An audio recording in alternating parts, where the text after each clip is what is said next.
نحمده ونصلي على رسوله الكريم اما بعد فاعوذ باللہ من الشیطان الرجیم بسم اللہ الرحمن الرحیم الا ان اولیاء اللہ لا خوف علیہم ولا هم يحزنون الذین آمنوا وكانوا يتقون صدق اللہ المولانا العظیم وصدق رسولہ النبی الامین المبین المکین الکریم۔ آج جو مجھے موضوع دیا گیا ہے، سرکار سرکاہی شیخ المشائخ داتا تیغ علی شاہ رحمۃ اللہ علیہ رحمت و رضوان کے سوانح حیات کے تعلق سے کچھ گفتگو کرنی ہے۔ تو سب سے پہلے میں بتا دوں کہ سرکار سرکاہی علیہ رحمت و رضوان گوریارہ شریف کی دھرتی پر آپ کی ولادت باسعادت ہوئی۔ آپ کی ابتدائی تعلیم حضرت علامہ سبحان علی صاحب قبلہ مد ظلہ العالی نے پڑھائی۔ سرکار سرکاہی بچپن ہی سے ان کا منفرد انداز تھا۔ سرکار سرکاہی بچپن ہی سے صوفیانہ مزاج کے تھے، بچپن سے ہی نماز کے پابند تھے، بچپن ہی سے سرکار سرکاہی سنت مصطفیٰ پہ چلا کرتے تھے۔ سرکار سرکاہی علیہ رحمت و رضوان کو جب مولانا سبحان علی رحمہ اللہ نے اس وقت کے قطب اعظم حضرت داتا کمبل شاہ رحمۃ اللہ علیہ کی بارگاہ میں لے کر گئے زیارت کے لیے، تو حضرت داتا کمبل شاہ رحمۃ اللہ علیہ نے سرکار سرکاہی کو دیکھا تو داتا کمبل شاہ رحمۃ اللہ علیہ نے فرمایا کہ سبحان اللہ، یہ بچہ مظفر پور کا آفتاب ہے۔ یہی وجہ ہے کہ داتا کمبل شاہ رحمۃ اللہ علیہ نے سرکار سرکاہی کی بچپن کی خصلتوں کو دیکھا تو سرکار سرکاہی کو دیکھ کر وہ سمجھ گئے کہ اپنے زمانے کا یہ آفتاب و مہتاب ہے۔ سرکار سرکاہی علیہ رحمت و رضوان جب بیعت کے لیے ولی کامل کی تلاش میں تھے اور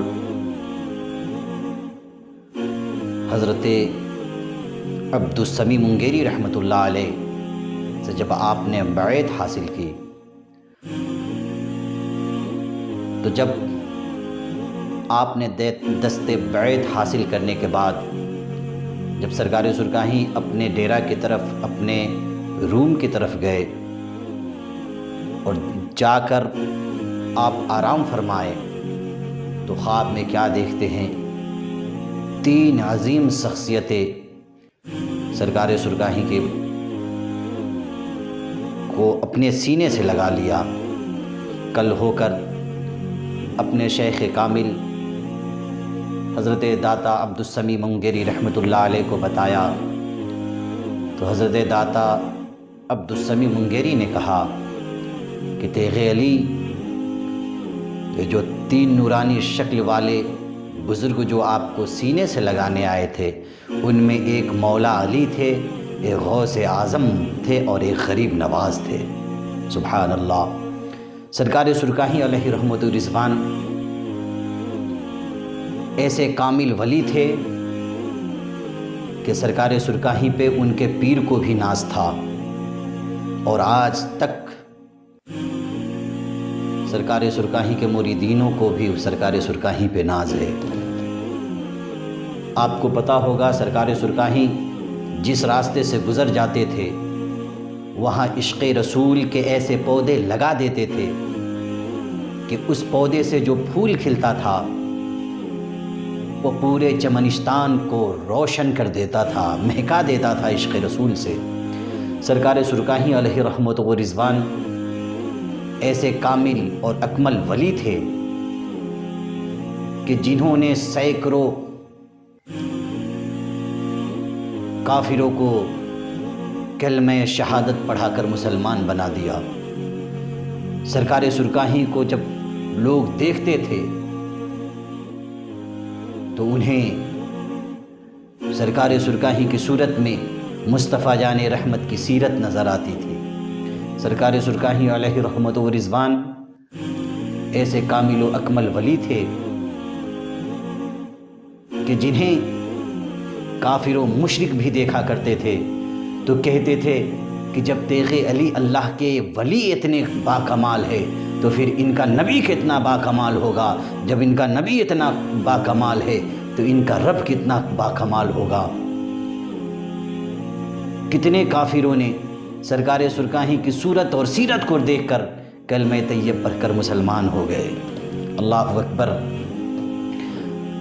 یہ ڈھکی چھپی بات نہیں ہے۔ سرکار سرکاہی علیہ رحمت و رضوان کولکتہ کے لیے جا رہے تھے، راستے میں آسنسول ایک اسٹیشن ہے، سرکار سرکاہی وہاں نماز پڑھنے کے لیے کھڑے ہو گئے چند مرید و متقدین کے ساتھ۔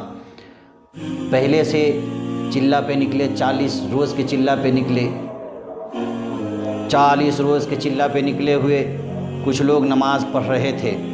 تو سرکار سرکاہی علیہ رحمت رضوان جب اسٹیشن پہ نماز کے لیے کھڑے ہوئے تو بغل میں 40 دن کے چلہ پہ بیٹھے لوگ، چلہ پہ نکلے لوگ نماز پڑھ رہے تھے۔ تو کچھ لوگوں نے کہا کہ انہی کے ساتھ نماز پڑھ لیجئے۔ سرکار سرکاہی نے فرمایا نہیں، یہ چلہ والے ہیں اور ہم اللہ والے ہیں۔ تو سرکار سرکاہی نماز پڑھ رہے ہیں، گارڈ نے ہری بتی جلا دی، سگنل آ گیا، ڈرائیور نے ہارن بجا دیا۔ جو چلہ والے تھے وہ جہاں پہ نماز پڑھ رہے تھے وہیں پہ السلام علیکم ورحمۃ اللہ، السلام علیکم ورحمۃ اللہ سلام پھیر کر کے ٹرین پر جا کر بیٹھ گئے۔ سرکار سرکاہی نماز پڑھ رہے ہیں، گارڈ لائٹ جلا رہا ہے، سگنل دے رہا ہے، ڈرائیور ہارن بجا رہا ہے، انجن میں ریس دے رہا ہے، مگر ٹرین اپنی جگہ سے ہلنے کا نام نہیں لے رہا ہے۔ لوگ پریشان تھے۔ گارڈ ڈرائیور کے پاس گیا، کہا کیا ہوا؟ ڈرائیور نے کہا کہ کب سے انجن میں ریس دے رہے ہیں مگر انجن جو ہے نا اپنی جگہ سے ہلنے کا نام نہیں لے رہا، ٹرین ہل نہیں رہی ہے۔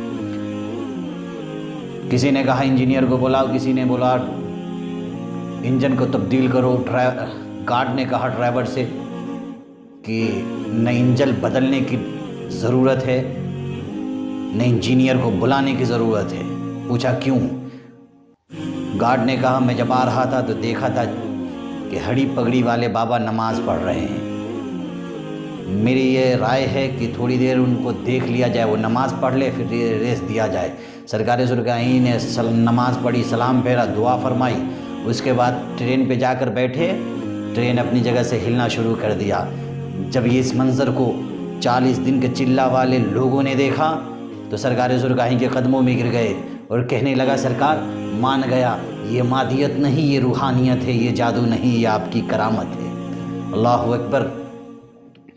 آپ کو معلوم ہے سرکار سرکاہی علیہ رحمت و رضوان جس بستی میں چلے گئے، جس گھر میں چلے گئے، اس بستی میں آج تک رحمتیں برس رہی ہے، اس گھر میں آج تک برکتیں برس رہی ہے۔ اسی لیے کسی نے کیا خوب کہا ہے، میرے سرکار سرکاہی کا چہرہ خوبصورت ہے، جو ان کا ہو گیا شیدا وہ شیدا خوبصورت ہے۔ قدم جس گھر میں جس بستی میں رکھا شیخ المشائخ نے، ہوئی اس گھر میں بھی برکت، وہ گھر اب بھی خوبصورت ہے۔